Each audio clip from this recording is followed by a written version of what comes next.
പഹൽഗാം ഭീകരാക്രമണത്തിന്റെ അന്വേഷണം NIA ഏറ്റെടുത്തു. പാകിസ്ഥാനെതിരെ ജലയുദ്ധം തുടർന്ന് ഇന്ത്യ. ഉറി ഡാം മുന്നറിയിപ്പില്ലാതെ തുറന്നു. ഝലം നദിയിൽ വെള്ളപ്പൊക്കം. ജല അടിയന്തരാവസ്ഥ പ്രഖ്യാപിച്ച് പാകിസ്ഥാൻ. ആണവായുധങ്ങളുടെ കണക്ക് നിരത്തി പാക് മന്ത്രി.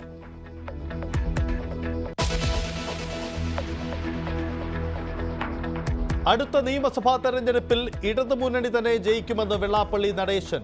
BJP പിടിക്കുന്ന ഓരോ വോട്ടും കോൺഗ്രസിനെ തോൽപ്പിക്കും.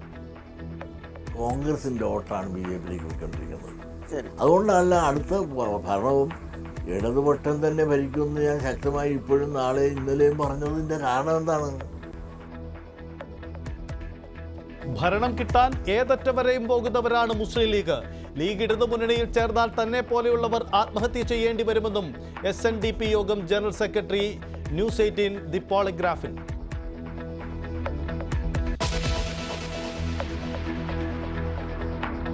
മലയാള സിനിമയിലെ നഷ്ടക്കണക്കുകൾ വീണ്ടും പുറത്തുവിട്ട് നിർമ്മാതാക്കൾ.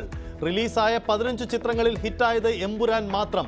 78 ലക്ഷം രൂപ മുടക്കിയ മറുവശം നേടിയത് 60,000 രൂപ മാത്രം.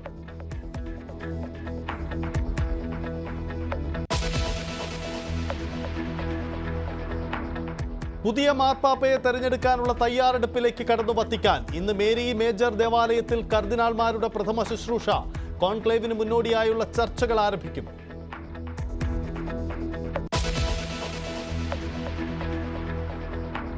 IPL-ൽ ഇന്ന് 2 മത്സരങ്ങൾ. ആദ്യ മത്സരത്തിൽ മുംബൈ ഇന്ത്യൻസ് ലക്നൗ സൂപ്പർ ജയൻസിനെ നേരിടും. Delhi Capitals royal Challengers Bangalore പോരാട്ടം രാത്രി 7:30.